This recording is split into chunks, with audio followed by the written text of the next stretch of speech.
उत्तर भारत के एक छोटे से गांव मिर्जापुर की पतली गलियों में एक मोमबत्ती की दुकान थी। ये दुकान थी रामू काका की, एक साधारण लेकिन ईमानदार इंसान जिसकी दुकान दिन भर में मुश्किल से 100 रुपये का व्यापार करती थी। रामू काका का इकलौता बेटा अंशु 14 साल का लड़का उम्र से ज्यादा बड़ा सोचता था।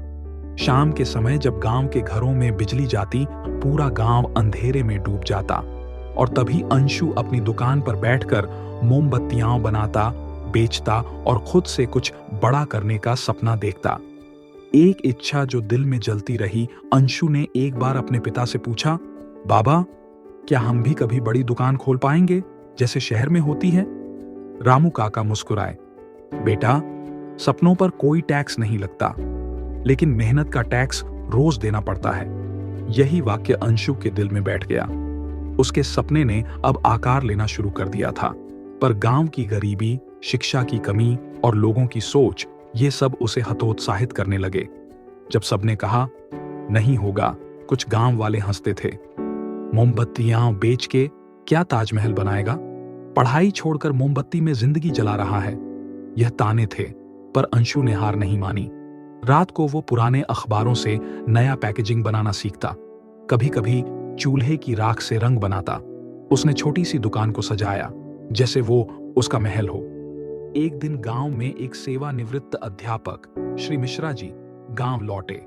उन्होंने अंशु को एक टूटी बेंच पर बैठे हुए मोमबत्तियां सजाते हुए देखा। तू ये सब इतनी लगन से क्यों कर रहा है बेटा? अंशु बोला। क्योंकि उजाला बेचना है सर, किसी भी कीमत पर। मिश्रा जी उसके जुनून से प्रभावित हुए और हर संडे उसे बिजनेस और मार्केटिंग की बेसिक बातें सिखाने लगे, मुफ्त में। एक दिन गांव में भीषण बारिश हुई। अंशु की दुकान में पानी घुस गया, मोमबत्तियां भीग गईं, सारा माल बर्बाद हो गया। रामू काका ने दुखी होकर कहा, बस कर बेटा, अब और मत जल, अब ये सपने पालने का वक्त नहीं है। अंशु टूट गया, लेकिन उसने हार नहीं मानी। उसने दुकान के बाहर एक बोर्ड टांग दिया, गांव में उजाला चाहिए तो खुद से शुरुआत कीजिए, यहां से मोमबत्तियां ले जाइए, दाम आप तय करें। लोग पहले हंसे, लेकिन फिर हैरानी हुई। लोग खुद आकर पैसे देने लगे और कभी कभी ज्यादा भी, क्योंकि उन्होंने एक ईमानदार बच्चे की आग देखी। कुछ महीनों बाद गांव में बिजली का ट्रांसफार्मर फट गया। पूरे गांव में अंधेरा छा गया 3 दिन तक। लेकिन अंशु की दुकान पर भीड़ उमड़ पड़ी।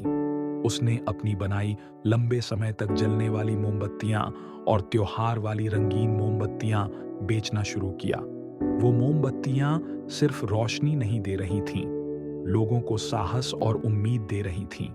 एक छोटा सपना, बड़ी दुनिया। अंशु की मेहनत और ईमानदारी के चर्चे एक स्थानीय अखबार में छपे। गांव के छोटे लड़के ने अंधेरे को हराया।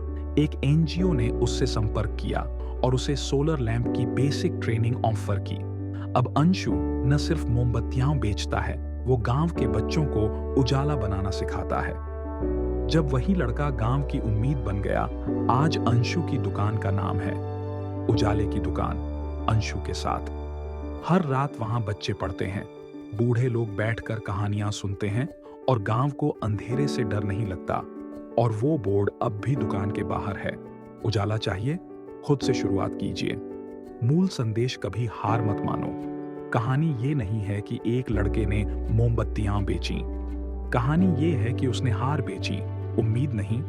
कभी हालात कितने भी अंधेरे क्यों ना हो, अगर भीतर की एक चीज जल रही हो तो दुनिया को रोशन किया जा सकता है।